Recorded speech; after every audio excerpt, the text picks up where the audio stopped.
आप मेहनत करो, आप जो आपका काम है वो करो, सिंसियरली करो, उसके बाद जो रिजल्ट आएगा वो आएगा, उसमें कोई गम नहीं है। हेलो फ्रेंड, मैं आपका दोस्त, मैं आपका भाई पिंकू कुमार चौरसिया। फिर से मैं अपने यूट्यूब चैनल और फेसबुक पेज पर आप सभी दोस्तों का मोस्ट वेलकम करते हैं।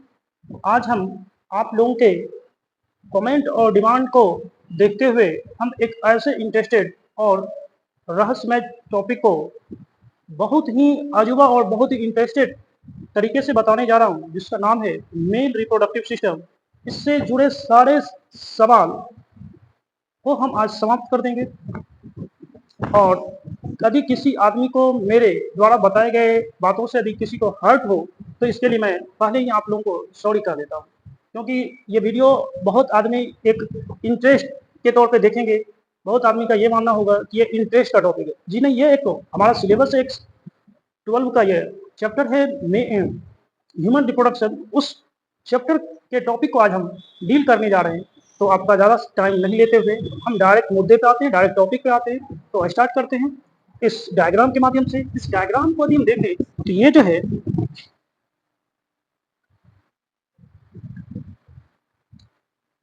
ये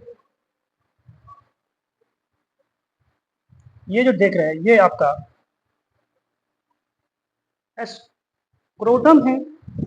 और ये स्क्रोटम के अंदर जो है, ये टेस्टिस है, जो कि मेल का, नर का एक प्राथमिक जनन अंग है। अब इसके बारे में हम जानेंगे कि ये जो है कितना बड़ा होता है, इसका क्या वेट होता है, इसका क्या काम है टेस्टिस का हमारे बॉडी में। इन सभी चीज़ों को हम क्रमबद्ध तरीके से हम बारी बारी से जानने की कोशिश करते हैं। तो चलते हैं।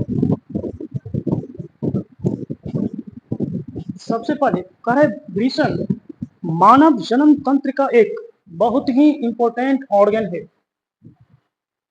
इसी से जन्म के बाद जो है बच्चे में मेल और फीमेल की पहचान किया जाता है। यह जो होता है शरीर में एक पाउच लाइक एक थैली नुमा संरचना के अंदर बंद होती है।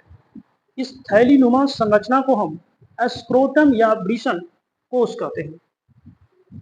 अब आपसे पूछा जाएगा कि वृषण का क्या आकार होता है, वृषण का क्या वेट होता है, फिर जानेंगे इसके क्या काम होते हैं। इन सभी चीजों को देखते हैं। तो सबसे पहले हम जानते हैं कि इसका जो लेंथ है, इसका जो लेंथ है लगभग 4.5 सेंटीमीटर होता है, 4.5 सेंटीमीटर। और इसके वेट की बात करें तो हम ये जो है लगभग 12 ग्राम का होता है, बहुत ही छोटा सा होता है। ये बता रहे उदर गुहा के नीचे। अब सवाल ये उठता है कि उदर गुहा कहाँ होता है। उदर का मतलब पेट, गुहा का मतलब खाली स्थान। ये उदर गुहा के नीचे जो है, दो टांगों के बीच जो है एक थैलीनुमा संरचना पाई जाती है। इसी थैलीनुमा संरचना को हम वृषण कोश अर्थात स्क्रोटम कहते हैं। अब ये जानते हैं कि स्क्रोटम का बॉडी में क्या काम है। स्क्रोटम का जो टेम्परेचर होता है, यहाँ हम देख सकते हैं बॉडी के टेम्परेचर से 2 से 3 डिग्री सी कम होता है। अब सवाल ये उठता है कि इसका टेम्परेचर आखिर क्यों कम होता है, और इसके टेम्परेचर कम होने से क्या बॉडी को कोई लॉस है, क्या कोई बॉडी को हानि तो नहीं है। जी नहीं, बॉडी को इससे फायदा है। यदि बॉडी में इसका टेम्परेचर बॉडी के टेम्परेचर से बराबर हो तो बॉडी में स्पर्म भी नहीं बनेगा। बॉडी में स्पर्म यानी टेस्टिस में स्पर्म को बनने के लिए स्क्रोटम का टेम्परेचर जो है बॉडी के टेम्परेचर से 2 से 3 डिग्री से कम होना चाहिए, तभी बॉडी में स्पर्म बनेगा, शुक्राणु बनेगा। ये हम जान गए। अब वृषण जो है अंदर से 3 लेयर से कवर होता है, जिसमें कि सबसे अंदर वाले लेयर को हम टूनिका एल्बुजिनिया कहते हैं। टूनिका एल्बुजिनिया बायोलॉजी का नाम थोड़ा सा डिफिकल्ट होता है, इसको 2-4 बार नाम लेने से आपको याद रखना पड़ेगा, याद रहेगा। इसका नाम है टूनिका एल्बुजिनिया। टूनिका एल्बुजिनिया जो है, अभी अगले डायग्राम में बताएंगे, ये 200 से 250 कंपार्टमेंट में, सेगमेंट में ये डिवाइडेड होता है, बटे होते हैं, जिसको टेस्टिकुलर लोब्यूल्स कहते हैं। देखते हैं आगे क्या कहते हैं। अब जानते हैं कि प्रत्येक टेस्टिकुलर लोब्यूल्स के अंदर 3 सेमिनिफेरस ट्यूबुल्स होता है।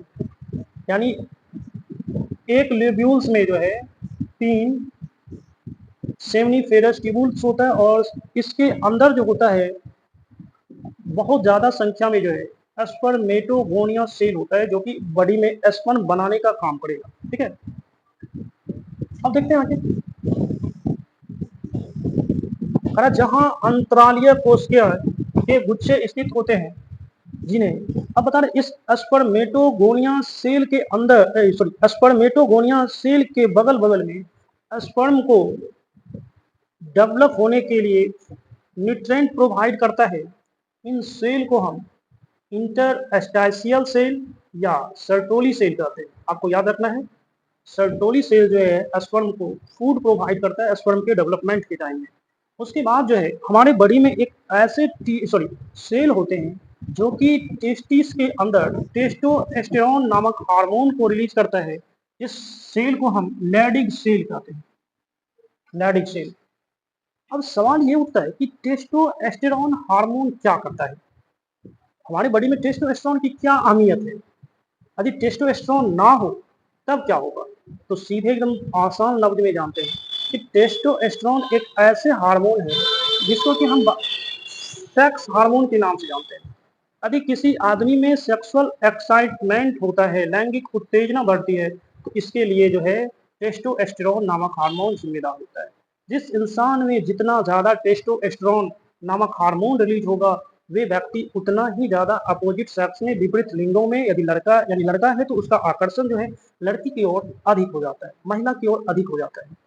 जिस तरह से आप देखते होंगे रोड पर गांव में कि जिस मेल में यानी जिस बछड़े का बधियाकरण नहीं हुआ रहता है, जिसमें टेस्टिस पाया जाता है, उसमें लैंगिक उत्तेजना ज़्यादा होता है, वो एग्रेसिव होता है। ये हम रोड पर देख रहे हैं, उससे लोग बच के निकलते हैं क्योंकि उसके बॉडी में टेस्टोस्टेरोन का जो टेस्टोस्टेरोन हार्मोन का लेवल है वो बहुत ज़्यादा होता है।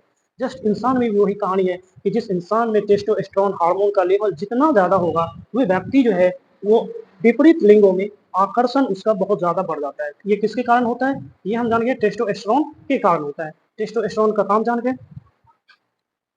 उसके बाद जो है नेक्स्ट टॉपिक को देखते हैं, इस फिगर को देखते हैं।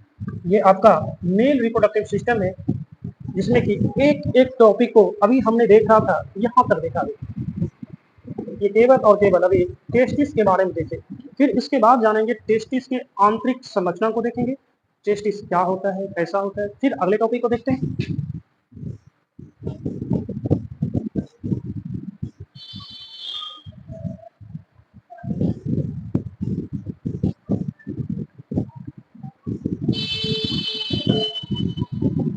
ये वीडियो थोड़ा सा आपको लंबा हो जाएगा, इसलिए आपको इस पूरे वीडियो का कहानी जानने के लिए, इस टॉपिक को जानने के लिए आपको थोड़ा सा पेशेंस को बनाए रखना पड़ेगा।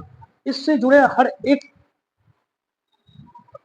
टॉपिक यानी हर एक कंटेंट को आपको हम बेहिचक बताएंगे, जो कि आपको स्कूल में, गांव में, आपको बोलने में, समझने में या एक दूसरे को शेयर करने में आपको शर्म लगता है, तो ये शर्म को, हया को हटाना है, क्योंकि ये हमारी बॉडी का एक प्रोसेस है। यदि हम अपने बॉडी के गतिविधियों को नहीं जान रहे, हमारी बॉडी में क्या चल रहा है, तो हम अपने आप पे कमांड नहीं कर सकते हैं। आज जो गांव में देख रहे हैं तरह तरह की निगेटिव गतिविधि, इस निगेटिव गतिविधि आखिर क्यों हो रहा है? क्योंकि बच्चे को सही टाइम पे यौन शिक्षा नहीं मिल पा रहा है, स्कूल कॉलेज में यौन शिक्षा के बारे में नहीं बताया जा रहा है, जिसके कारण जो है आज बच्चे जो है मेंटली डिस्टर्ब हो जाते हैं। ये जैसे प्यूबर्टी एज में आते हैं, 12 से 14 वर्ष के एज में आते हैं, तो इसमें जो है निगेटिविटी बढ़ना शुरू हो जाता है, क्योंकि टीचर जो है उसके जो साथ ही बच्चे के जो माँ बाप हैं उसको बदलते हुए एज में उस चीज को सही से शेयर नहीं कर पाते हैं, जिसके कारण बच्चे अपनी राह को भटक जाते हैं, अपने लक्ष्य से दूर हो जाते हैं। इसलिए इस चीज को हम समझने की कोशिश करते हैं। अभी जो हमने बताया ये टेस्टिस है, और अभी हमने बताया ये टेस्टिकुलर लोब्यूल्स है, ये टेस्टिकुलर लोब्यूल्स है। ऐसे करके ये 250 टेस्टिकुलर लोब्यूल्स होते हैं, और प्रत्येक के अंदर जो है 3 सेमिनिफेरस ट्यूब्यूल्स एक दूसरे से कॉइल्ड होते हैं, यानी कुंडलित संरचनाओं में एक दूसरे से जुड़े होते हैं। ठीक है, ये सारे के सारे सेमिनिफेरस ट्यूब्यूल जो है एक जगह आके जमा होते हैं। इस फिगर के माध्यम से देख सकते हैं। इस हिस्से को हम रेटी टेस्टिस कहते हैं। आपको याद रखना है, रेटी टेस्टिस। अब रेटिस टेस्टिस जो है ऊपर की ओर एक ट्यूब लाइक स्ट्रक्चर में खुलता है, जिसको कि हम भास डिफरेंस बोलते हैं। भास डिफरेंस, भास डिफरेंस। और भास डिफरेंस जो है एक वाइडेड ट्यूब लाइक स्ट्रक्चर में खुलता है, जिसे हम एपिडिडाइमिस कहते हैं। यहाँ देख सकते हैं आप हेड ऑफ एपिडिडाइमिस, इस संरचना को हम एपिडिडाइमिस। फिर ये एपिडिडाइमिस जो है 3 भागों में बटा होता है। ध्यान से देखना बाबू आपको, ये ऊपर वाला हेड एपिडिडाइमिस है, उसके बाद ये नीचे वाला जिसको बॉडी ऑफ एपिडिडाइमिस कहते हैं, इसके बाद जो है टेल ऑफ एपिडिडाइमिस, और ये एपिडिडाइमिस जो है फाइनली जो है भास डिफरेंस में खुलता है, या इसको भाषा डिफरेंशिया कहते हैं। डिफरेंशिया यानी इसको शुक्र वाहिकाएं कहते हैं। देखते हैं इसके बाद का क्या प्रोसेस है, इसको जानते हैं थोड़ा सा हम।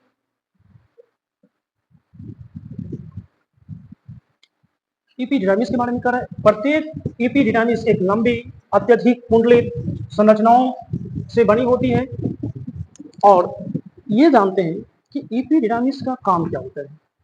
एपिडिडाइमिस बॉडी में करता क्या है। यह जो है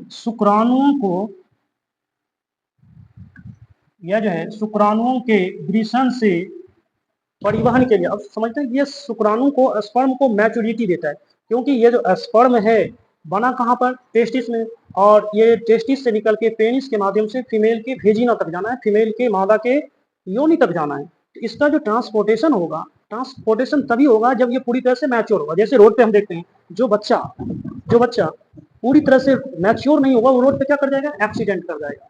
जस्ट उसी तरह से स्पर्म को जो है परिवहन के लिए, ट्रांसपोर्ट करने के लिए जो मैच्योर बनाता है, उसी पार्ट का नाम होता है, आपको याद रखना है, एपिडिडाइमिस। याद रह जाएगा बाबू, तो ये जान गए। इसके बाद जो होता है भास डिफरेंस। भास डिफरेंस क्या करता है, प्रत्येक एपिडिडाइमिस से नली के समान एक ट्यूब निकलता है, एक पाइप के समान संरचना निकलता है, किसे, एपिडिडाइमिस के आगे से। यह मूत्राशय के ऊपर से होता हुआ बढ़कर भीतर की ओर पहुंचता है। अब जानते हैं ये कहाँ खुलता है। इससे पहले वाले फिगर में हम देख चुके हैं, ये जो है ये आपका भास डिफरेंस है। ये भास डिफरेंस जो है, ये देख रहे हैं, इसको हम मूत्राशय कहते हैं। इस मूत्राशय में आके ये खुलता है। ये मूत्राशय में, यहाँ पे ये जो देख रहे हैं ये मूत्राशय, इसी मूत्राशय में आके ये जो भास डिफरेंस है ये खुल जाता है।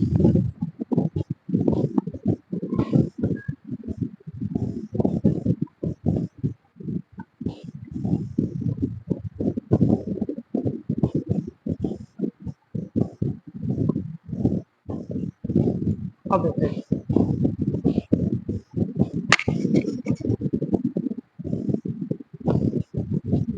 देखते हैं, अब क्या कह रहा है, यह मूत्राशय के ऊपर होते हुए शुक्राशय। अभी आप देखेंगे शुक्राशय क्या होता है। हमारे मेल रिप्रोडक्टिव सिस्टम में जो 3 ग्लैंड होता है, आपको याद रखना है।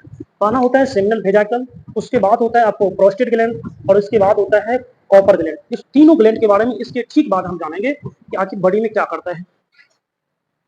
इस तीनों ग्लैंड में आके ये अटैच हो जाते हैं, इस तीनों ग्लैंड से आके जुड़ जाता है। सबसे पहले जो है ये यूरिनरी ब्लैडर से जुड़ता है, मूत्राशय से आके जुड़ता है, फिर मूत्राशय जो है प्रोस्टेट ग्लैंड से जुड़ेगा, मूत्राशय जो है सबसे पहले जो है सेमिनल वेजाइकल से जुड़ेगा, सेमिनल वेजाइकल जो है प्रोस्टेट ग्लैंड से जुड़ेगा, और प्रोस्टेट ग्लैंड फाइनली जो है कॉपर ग्लैंड से जुड़ेगा, और कॉपर ग्लैंड फाइनली पेनिस से आके जुड़ जाता है। इन सभी चीजों को अभी सुनने में थोड़ा सा अटपटा लगा होगा, समझ में नहीं आया होगा, लेकिन इस सारे टॉपिक को हम एक एक करके क्रमबद्ध तरीके से आपको हम बताने की कोशिश करेंगे। अब जानते हैं कि मूत्रमार्ग, ये मूत्रमार्ग क्या होता है। नाम से ही पता चल रहा है, ये जो है आपको उत्सर्जन तंत्र का एक भाग है, लेकिन जनन में इसका थोड़ा सा रिलेशन है। मेल में मूत्रमार्ग लगभग 15 से 20 सेंटीमीटर लंबी होती है। आपसे पूछा जाएगा मेल में जो मूत्रमार्ग है, जिसको हम यूरेथ्रा बोलते हैं, ये कितने सेंटीमीटर लंबा होता है, आपको बताना है। 15 से 20 सेंटीमीटर ये लंबा होता है। ये 3 भागों में बटा होता है। पहला है अग्रवर्ती प्रोस्टेटिक भाग, जो कि प्रोस्टेट ग्लैंड से होकर गुजरता है। मध्यवर्ती जो है झिल्लीदार होता है, और लास्ट होता है शिश्नीय, जो पेनिस आके जुड़ता है। 3 भाग में, पहला प्रोस्टेट ग्लैंड से जुड़ेगा, दूसरा जो है झिल्लीदार होगा, और तीसरा जो है पेनिस से ये जुड़ जाता है। ठीक है, अब देखते हैं,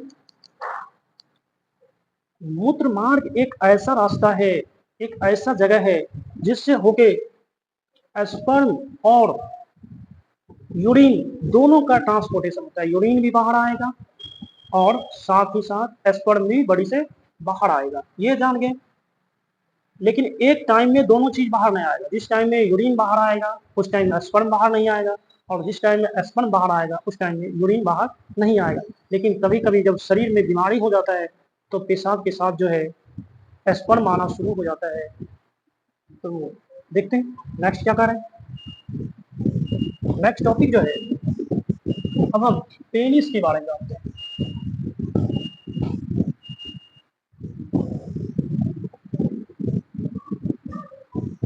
ये पेनिस के बारे में जानते हैं, शिश्न जिसको हम सामान्य भाषा में बोलते हैं, इसके बारे में थोड़ा हम जानते हैं। ये क्या होता है, इसका क्या रोल है। अरे ये जो होता है एक बेलनाकार एक सिलिंड्रिकल स्ट्रक्चर होता है, और यह जो है स्पॉन्जी टिश्यू से मिलकर बने होते हैं। यानी इसके जो टिश्यू होते हैं, इसके जो उत्तक होते हैं, ये स्पॉन्जी होता है। जिस तरह से स्पंज को देखे होंगे कि स्पंज को जब दाब देंगे क्या होगा, ये दब जाता है, और ठीक जब इसको किसी लिक्विड में किसी तरल पदार्थ में डुबोते हैं तो ये एक्सपेंड कर जाता है। जस्ट इंसान में भी यही काम होता है। जब इंसान के बॉडी में सेक्सुअल एक्साइटमेंट होता है, लैंगिक उत्तेजना चलता है, जब आदमी विपरीत लिंगों के प्रति थिंकिंग शुरू कर देता है, तब जाके शरीर के अंदर जो ब्लड है वो ब्लड धीरे धीरे ब्लड प्रेशर बढ़ने के कारण जो है धीरे धीरे ब्लड पेनिस में आके जमा होने लगता है, जिसके कारण जो है पेनिस सामान्य लंबाई को खोकर ये असामान्य लंबाई में यानी अपनी लंबाई को बढ़ा लेता है, और धीरे धीरे ये हार्ड हो जाता है, और फाइनली जो है ये लैंगिक उत्तेजना करता है। और लैंगिक उत्तेजना के बाद जो है बॉडी में जो स्पर्म बना था वो स्पर्म जो है फीमेल के वुजिना तक ट्रांसफर कर देगा। देखते हैं क्या कर रहा है। ये बेलनाकार स्पॉन्जी और पेशिया होता है, यानी ये मसल्स से बने होते हैं, संरचना है। उसके बाद देखते हैं यह जो है नर का कॉपुलेटरी ऑर्गन है, ये यानी संभोग करने के काम आता है। ये यानी नर और मादा जो है एक दूसरे से मिलता है, यानी अपने स्पर्म को ट्रांसफर करता है। तो स्पर्म को ट्रांसफर करने वाला जो माध्यम है वो पेनिस होता है। मूत्र मार्ग इसके केंद्र से होकर गुजरता है। अब इस फिगर को देखने की कोशिश करते हैं, देखते हैं इसके बीच में, इसके बीच से ये जो देख रहे हैं ऐसे करके ये आखिर जो है यही मूत्र मार्ग है, तो मूत्र मार्ग बोलते हैं। इसके बीच से मूत्र मार्ग गुजरता है, और ये जो देख रहे हैं ये स्पॉन्जी टिश्यू होते हैं, कॉर्पस स्पॉन्जियम, स्पॉन्जिसम, कॉर्पस केवर्नोसम, और ये ग्लांस पेनिस होता है। ये जो होता है हाईली सेंसिटिव होता है। जब ये किसी के कांटेक्ट में आता है, किसी ऑर्गेनिज्म के कांटेक्ट में आता है, तो इसमें जो है लैंगिक उत्तेजना बढ़ने के कारण ये धीरे धीरे अपना शेप जो है बना कर लेता है। देखते हैं फिर नेक्स्ट क्या होता है, आगे देखते हैं। अरे लैंगिक उत्तेजना के दौरान जो है स्पॉन्जी टिश्यू में धीरे धीरे ब्लड भरना शुरू हो जाता है, और बाह्य रूप से पेनिस जो है त्वचा से ढक जाता है, और पेनिस के शीर्ष पर एक सॉफ्ट और हाईली सेंसिटिव स्किन पाया जाता है, जिसको कि हम ग्लांस पेनिस कहते हैं। इससे पहले भी हम बता चुके हैं।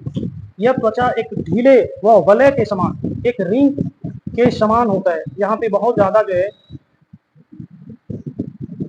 वलय के समान जो है स्किन पाया जाता है यहाँ पर, ठीक है। यह त्वचा बता दी जिसे शीर्ष मूंड छद कहते हैं, यानी ये पेनिस के अगले हिस्से को जो है ना कवर करके रखता है, ढक के रखता है। यह जो होता है संकुचनशील होता है, यह कॉन्ट्रैक्शन एक्सपेंशन करता है। अरे नर जनन अंग के अंदर ये अभी हम पार्ट्स देख रहे थे, जिसमें कि सबसे पहले जो है हम टेस्टिस को देखें। टेस्टिस के बाद जो है एपिडिडाइमिस देखें, एपिडिडाइमिस के बाद जो है भास डिफरेंस को देखें, भास डिफरेंस के बाद जो है पेनिस को देखें, और पेनिस के बाद हम देखेंगे, अगले वीडियो में बताएंगे आपको इससे जुड़े ग्लैंड के बारे में, जिसमें कि अगले में बताएंगे सेमिनल वेजाइकल का क्या काम है, प्रोस्टेट ग्लैंड का क्या काम है, और बल्बो यूरेथ्रल ग्लैंड का क्या काम है।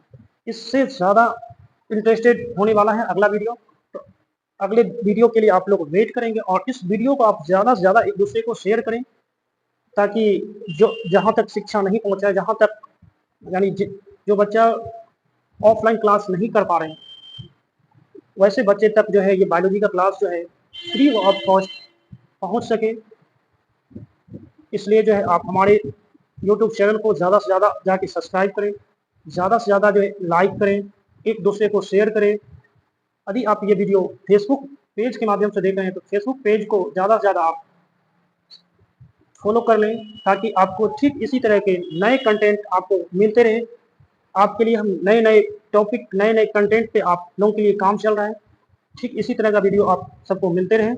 इसी आशा और उम्मीद के साथ इस वीडियो को यहीं समाप्त करते हैं। मिलते हैं नेक्स्ट वीडियो में, तब तक के लिए धन्यवाद। Best of luck.